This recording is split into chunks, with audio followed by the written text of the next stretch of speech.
Making this story even worse, the creator of these tank wheelchairs is a veteran himself. Tonight, the flames from the Highline fire are barely visible off in the distance. There was a baby blue Porsche parked right over there, and I just walked right up to it, gave it a big hug, and then Mike Brannick, our photographer, was scoffing at the color, and I was just like, excuse you, And one more tip, don't forget to look at the robber's shoes. That's because, according to the FBI, that's the one article of clothing most robbers forget to change. And here in the United States, there is virtually no data keeping record of exactly how many Indigenous women are currently missing. New tech cameras bringing live streaming to model homes right here in the valley. And I brought back some fry bread for you all to sample. And so, Creebait, you actually snuck a bite. Well, a bite? She tried to put the whole piece in her mouth at once. Wow. Well, that baby was rushed here to Phoenix Children's Hospital on Saturday, and according to police, that child did not receive any kind of medical help until nearly 9 hours after he was brutally abused. The first thing that you've got to do is stand here and just go like this. Because you are going to literally be hit in the face with the most amazing smell of food. Well, Mark, moments ago, this intersection was reopened after being closed for several hours as Phoenix police conducted their investigation. Did you hear that? Jordana, you're up. Let's see those moves, Joe. Don't let the kids down. Well, the Mesa Police Department is crediting a tip from the public for leading them to this community out here in Mesa. We're standing off Loop 202 and Baseline Road. This is the scene of where the shooting happened inside the Monte Vista Village Resort around 11 a.m. Now, the suspect did die at the scene. The deputy then went to his car, tried to get a blanket to cover her up, and that's when she jumped in and took off. We are told by police that the whole reason why she was even in the car with her ex-boyfriend in the first place is because she was trying to get him to take a paternity test. These are sad, very painful and very personal stories that people are sharing about how their mom or dad not paying child support impacted their life. And that happened 17 years ago. Yeah. Back in 2000. But every time you see a school shooting. Yeah, I mean, and especially doing this job and being in this line of business, it's hard sometimes to hear about some of the violence happening at schools and not think about what happened to me, and so I just, learned to work through that, and I think it helps me as a journalist to have that perspective sometimes because I know what that's like. Team 12's Charlie Edsitty takes a look tonight at the issue of missing and murdered Indigenous women and how a Hollywood film is attempting to bring awareness to this problem which most of us don't even know about. It's being categorized as an unknown epidemic across the country. Native American women vanishing, leaving behind family members desperate to find their loved ones. And here in the United States, there is virtually no data keeping record of exactly how many Indigenous women are currently missing. Kat Ariel Begay is described as closely tied to her family, a proud big sister to 6 siblings. And they are taking it hard, and I try to keep them busy every day. The woman also shared a close bond with her mother, never leaving her side for too long, which makes her disappearance that much more disturbing. Basically, I've been all over the reservation just looking for her. Right now, we're in Page, Arizona. I've been holding up her poster. Jacqueline says she has been living a nightmare for more than 2 months, searching for her oldest daughter who disappeared on the Navajo Nation. We've been all over the places looking for her constantly. I'm not giving up on her. And this Native American mother is not alone. She shares her pain with countless other Native families, all missing a loved one and searching for answers. The family of Catherine Tortis spoke to 12 News last year. The teen went missing over a decade ago. Her mutilated body found in a McNary pond, and the killer still out there. It would be a big help if somebody did know something. She was innocent. She was 16. The Southwest Coalition for Indigenous Women focuses on addressing issues of violence in tribal communities, tying it directly to missing women. We are at a crisis situation, I believe. We have high rates of sexual and domestic violence. many of those women who are also sex trafficked go missing and then later are found murdered. Weak laws for prosecuting offenders, as well as issues of jurisdiction about who ultimately is responsible for investigating these cases, are just some of the problems Guy points to. Issues explored in the new film Wind River. She ran until she dropped here. See the pool of blood where her face hit the snow. Now it gets 20 below here at night. An FBI agent joins forces with a wildlife officer, played by Jeremy Renner, to investigate the murder of a Native American woman on the Wind River Reservation.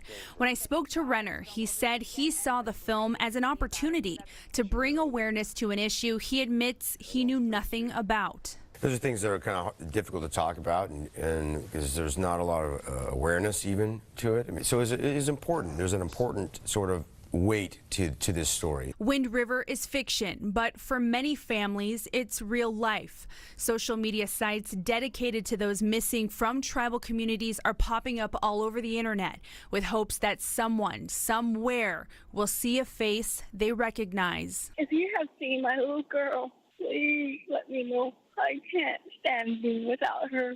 Every day is torture without her.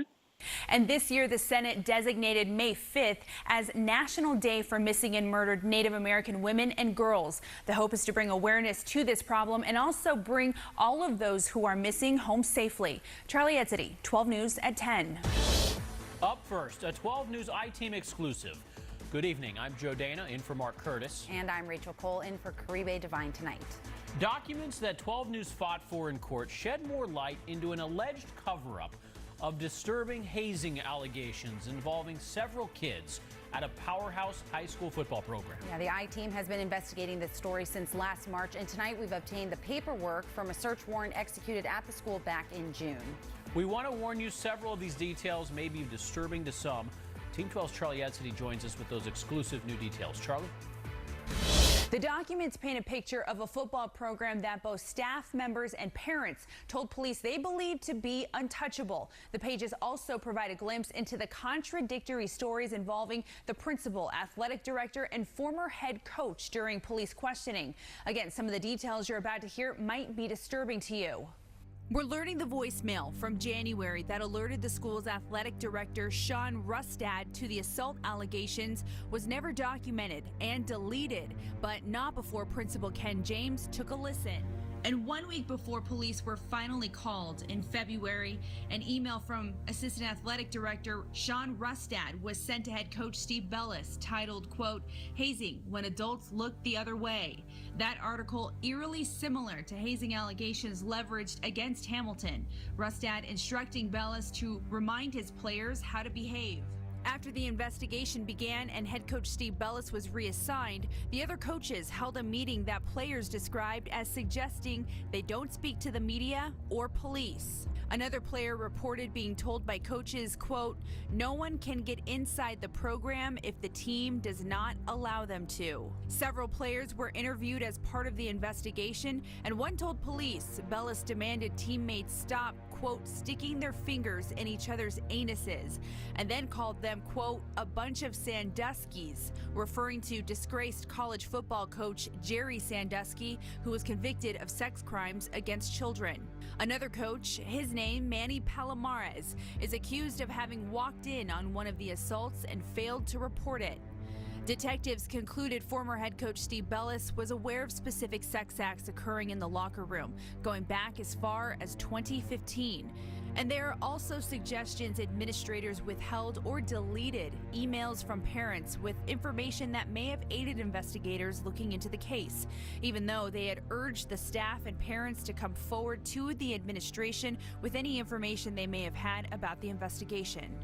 And here's the most damning part of all of these documents. Investigators concluding, had these offenses been properly reported, it is probable that many of these sexual assaults may have not occurred. Police say 3 staff members came forward claiming they did not trust the administration would hold the football program accountable. Police also say at least 5 players transferred from the team to other schools because of this problem, and that number has only increased since the investigation has evolved. Charlie Edsitty, 12 News. Hey, welcome back, everyone. This next 12 News family recipe is something very special passed down through generations. Yeah, and it takes a little elbow grease. This isn't a simple breakfast. We're talking about pounding corn for an unbelievable pancake. Team 12's Charlie Edsitty learned it from her grandmother, and it's one of their family's favorite holiday traditions. Hey everybody, I'm here in my mom's kitchen, joined with my grandma Hannah. She's 92 years old, and she's actually been making blue corn pancakes for me ever since I was a kid, and it's a real special recipe. I'm excited for you guys to try it. And the special main ingredient here is the blue corn, and Grandma's gonna tell us a little bit about it.